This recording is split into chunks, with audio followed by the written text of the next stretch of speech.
الحمدللہ رب العالمین والعاقبۃ للمتقین والصلاۃ والسلام علی سید الانبیاء والمرسلین وعلی آلہ واصحابہ اجمعین، اما بعد۔ السلام علیکم ورحمۃ اللہ وبرکاتہ۔ امید کرتا ہوں کہ آپ سب خیریت سے ہوں گے۔ آج کا جو میرا ٹاپک ہے وہ ہے توبہ، یعنی ہم سے گناہ ہو جائیں اس کے بعد ہم نے کیا کرنا ہے، اور گناہوں کا کفارہ کیسے ادا کرنا ہے، اس کے بعد ہم نے عمل کیا کرنا ہے کہ جو ہم نے گناہ کیے وہ معاف ہو جائیں۔ اس کے متعلق اللہ تعالیٰ قرآن مجید میں ارشاد فرماتے ہیں کہ قل یا عبادی الذین اسرفوا علی انفسہم لا تقنطوا من رحمت اللہ ان اللہ یغفر الذنوب جميعا انہ هو الغفور الرحیم۔ اللہ تعالیٰ اپنے محبوب علیہ السلام سے فرماتے ہیں کہ اے میرے محبوب آپ فرما دیجئے، اے میرے وہ بندوں جو اپنی جانوں پر ظلم کر بیٹھے ہوں، جنہوں نے اپنی جانوں کے ساتھ زیادتی کی ہے، ان سے فرما دیجئے کہ لا تقنطوا من رحمت اللہ، اپنے رب کی رحمت سے مایوس نہ ہو، بے شک اللہ تعالیٰ سب گناہ بخشنے والا ہے، انہ هو الغفور الرحیم، اور بے شک وہی ہے بخشنے والا بہت مہربان۔ یعنی ہم سے اگر گناہ ہو جائے تو اللہ تعالیٰ خود فرما رہے ہیں کہ لا تقنطوا من رحمت اللہ، اپنے رب کی طرف سے مایوس نہ ہو، یعنی اللہ تعالیٰ کی رحمت سے مایوس نہ ہو۔ اگر ہم سے گناہ ہو جائے تو ہم نے اللہ تعالیٰ سے معافی مانگنی ہے۔ ایک حدیث شریف میں آتا ہے کہ نبی کریم صلی اللہ علیہ وسلم فرماتے ہیں کہ اللہ تعالیٰ نے فرمایا، یعنی حدیث قدسی ہے، اللہ تعالیٰ فرماتے ہیں کہ میرا بندہ جب مجھ سے توبہ کرتا ہے، مجھ سے امید رکھتا ہے کہ میں اس کو بخش دوں گا، اس کے گناہ بخش دوں گا، چاہے اس نے اتنے گناہ کیے ہوں کہ وہ آسمان تک پہنچ جائے، لیکن میں پھر بھی کیا کروں گا، اس کی گناہ بخش دوں گا، کیونکہ اس نے مجھ سے امید رکھی ہے، اس نے مجھ سے امید رکھی ہے اور میں اس کی گناہ بخش دوں گا۔ ایک اور حدیث میں آتا ہے کہ اللہ تعالیٰ فرماتے ہیں، یہ بھی حدیث قدسی ہے، کہ میرا بندہ مجھ سے جیسا گمان رکھتا ہے، جیسا مجھ سے گمان رکھتا ہے، یعنی اگر بندے کے ذہن میں یہ خیال ہوتا ہے کہ میں اپنے رب سے کچھ چیز مانگوں گا یا توبہ کروں گا، اپنے گناہوں کی بخشش کرواؤں گا، مغفرت کے لیے دعا کروں گا، تو اللہ تعالیٰ فرماتے ہیں کہ ایسے شخص کو میں معاف کر دیتا ہوں، کیونکہ اللہ تعالیٰ نے فرمایا میرا بندہ مجھ سے جیسا گمان رکھے گا میں اس کو اس کے گمان کے مطابق اس کے ساتھ معاملات فرماؤں گا۔ اور اگر کسی کے ذہن میں یہ سوال ہوتا ہے، یہ خیال ہوتا ہے کہ میں اگر اللہ تعالیٰ سے معافی مانگوں گا، توبہ کروں گا، کیا پتہ اللہ تعالیٰ مجھے معاف فرمائیں گے یا نہیں معاف فرمائیں گے، تو ایسے شخص کے بارے میں اللہ تعالیٰ فرما دے کہ ایسے شخص کو میں بالکل بھی معاف نہیں کرتا جو اپنے رب کے بارے میں شک کرتا ہے۔ تو ہم نے شک نہیں کرنا، ہم نے پوری یقین کے ساتھ اللہ تعالیٰ سے امید لگانی ہے کہ ہم سے اگر گناہ ہو جائے تو ہم نے اللہ تعالیٰ سے معافی مانگنی ہے۔ حضرت امام غزالی رحمۃ اللہ علیہ تعالیٰ آپ فرماتے ہیں کہ اگر انسان سر سے لے کر پاؤں تک گناہوں میں ڈوبا ہوا ہو،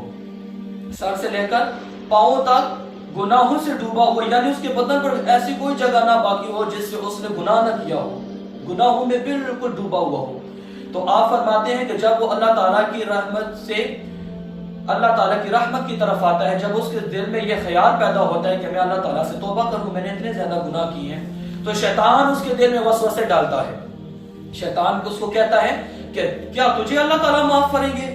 یہ اتنے زیادہ تو نے گناہ کیے، کیسے کیسے گناہ کیے ہیں، اللہ تعالیٰ ان گناہوں کی وجہ سے تمہیں معاف کر دیں گے، تم دیکھو تو صحیح، پڑھو تو صحیح، لوگوں تو سنو تو صحیح، اللہ تعالیٰ نے اس گناہ کے بارے میں کیا سزا کا حکم دیا، اس گناہ کے بارے میں کیا سزا کا حکم دیا۔ لیکن جب شیطان اس کو وسوسے دے رہا ہوتا ہے، اگر وہ بندہ اس آیت کو اپنے ذہن میں لے آئے کہ لا تقنطوا من رحمت اللہ، کہ اللہ تعالیٰ کی رحمت سے مایوس نہیں ہونا، تو جب یہ بات اس کے ذہن میں آئے گی تو پھر کیا ہوگا کہ وہ شیطان کو چھوڑ کر اللہ تعالیٰ کی طرف امید لگائے گا۔ جب وہ اللہ تعالیٰ کی امید لگائے گا کہ اللہ تعالیٰ مجھے معاف کر کے دیں گے، تو اللہ تعالیٰ اس کے گناہ بخش دیں گے، چاہے اس نے جتنے مرضی گناہ کیے ہوں اللہ تعالیٰ اسے بخش دیں گے۔ حدیث شریف میں ایک وظیفہ آتا ہے کہ اگر یہ وظیفہ انسان روزانہ کی بنیاد پر اگر یہ وظیفہ کرے تو اگر سمندر کی جاگ کے برابر بھی اس کے گناہ ہوئے تو اللہ تعالیٰ اس کو معاف کر دے گا۔ وہ وظیفہ کیا ہے؟ اگر انسان دن میں 100 مرتبہ سبحان اللہ و بحمدہ پڑھتا ہے تو اللہ تعالیٰ اس کے سمندر کی جاگ کے برابر بھی اگر اس کے گناہ ہوئے تو اللہ تعالیٰ اس کو معاف فرما دیتے ہیں۔ اس لیے اللہ تعالیٰ نے یہ جو حکم دیا ہمیں اس سے سبق سیکھنا چاہیے، اس کے اوپر عمل کرنا چاہیے کہ اگر ہم سے کوئی غلطی ہو جائے، کوئی کوتاہی ہو جائے، کوئی گناہ ہو جائے تو ہم نے اللہ تعالیٰ سے معافی مانگنی ہے، نہ کہ لوگوں سے گلے شکوے کرنے ہیں۔ قرآن مجید میں ایک جگہ اللہ تعالیٰ فرماتے ہیں کہ یہ حضرت یعقوب علیہ السلام کا قول ہے، وَلَا تَيْأَسُوا مِن رَوْحِ اللَّهِ إِنَّهُ لَا يَيْأَسُ مِن رَوْحِ اللَّهِ إِلَّا الْقَوْمُ الْكَافِرُونَ۔ اور اللہ تعالیٰ کی رحمت سے نا امید تو وہ لوگ ہوتے ہیں جو کافر و منافق ہیں، یعنی جو بندہ مسلمان ہوتا ہے اس کے لیے مایوسی، نا امیدی یہ جائز نہیں ہے، اس سے منع فرمایا گیا ہے مسلمانوں کو۔ ایک اور قول حضرت ابراہیم علیہ السلام کا قول ہے، یہ بھی اللہ تعالیٰ نے قرآن مجید میں ارشاد فرمایا، وَمَن يَقْنَطُ مِن رَحْمَتِ رَبِّهِ إِلَّا الضَّالُّونَ۔ اور گمراہوں کے علاوہ اپنے رب سے کون نا امید ہوتا ہے؟ گمراہوں کے علاوہ اپنے رب سے کون مایوس ہوتا ہے؟ ان دونوں قول جو ہے ان سے ہمیں یہ سبق ملتا ہے کہ ہمیں کبھی بھی اپنے رب سے مایوس نہیں ہونا چاہیے، کیونکہ مایوسی، نا امیدی اپنے رب کی طرف سے، اپنے رب کی رحمت سے بہت بڑا گناہ ہے۔ حضرت علی المرتضیٰ رضی اللہ تعالی عنہ، آپ سے کسی نے پوچھا کہ کبیرہ گناہوں میں سے سب سے بڑا کبیرہ گناہ کون سا ہے؟ یعنی جتنے بھی کبیرہ گناہ ہیں ان میں سب سے بڑا کبیرہ گناہ کون سا ہے؟ آپ رحمت اللہ علیہ فرماتے ہیں کہ آپ رضی اللہ تعالیٰ عنہ فرماتے ہیں کہ سب سے بڑا کبیرہ گناہ جو ہے جو اللہ تعالیٰ کی خفیہ تدبیر سے خوف اور اللہ تعالیٰ کی رحمت سے نا امید اور مایوسی ہے۔ اللہ تعالیٰ کی رحمت سے نا امید اور مایوس ہونا یہ کافروں و منافقوں کی نشانی ہے۔ مسلمانوں کو یہ زیب نہیں دیتا کہ وہ اپنے رب کی رحمت سے مایوس ہو جائے۔ اس لیے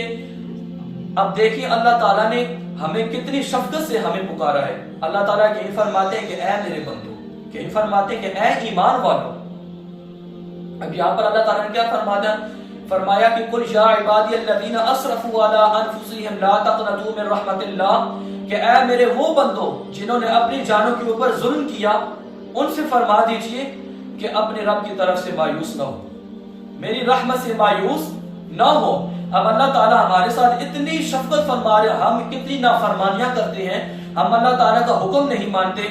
اللہ تعالیٰ کی نافرمانی کرتے ہیں، سراسر نافرمانی کرتے ہیں، لیکن اللہ تعالیٰ پھر بھی ہمیں فرما رہے ہیں اے میرے بندو، اے ایمان والو۔ تو اب ہمیں بھی یہی کرنا چاہیے کہ اللہ تعالیٰ جب ہم سے اتنی محبت کرتے ہیں، کیا ہم بھی اللہ تعالیٰ سے اتنی محبت کرتے ہیں، اتنا ہی ذکر کرتے ہیں اللہ تعالیٰ کی، اتنا ہی یاد کرتے ہیں اللہ تعالیٰ کو؟ تو اس لیے ہم سے اگر کوئی گناہ ہو جائے تو ہمیں اللہ تعالیٰ سے معافی مانگنی چاہیے اپنے گناہوں کی۔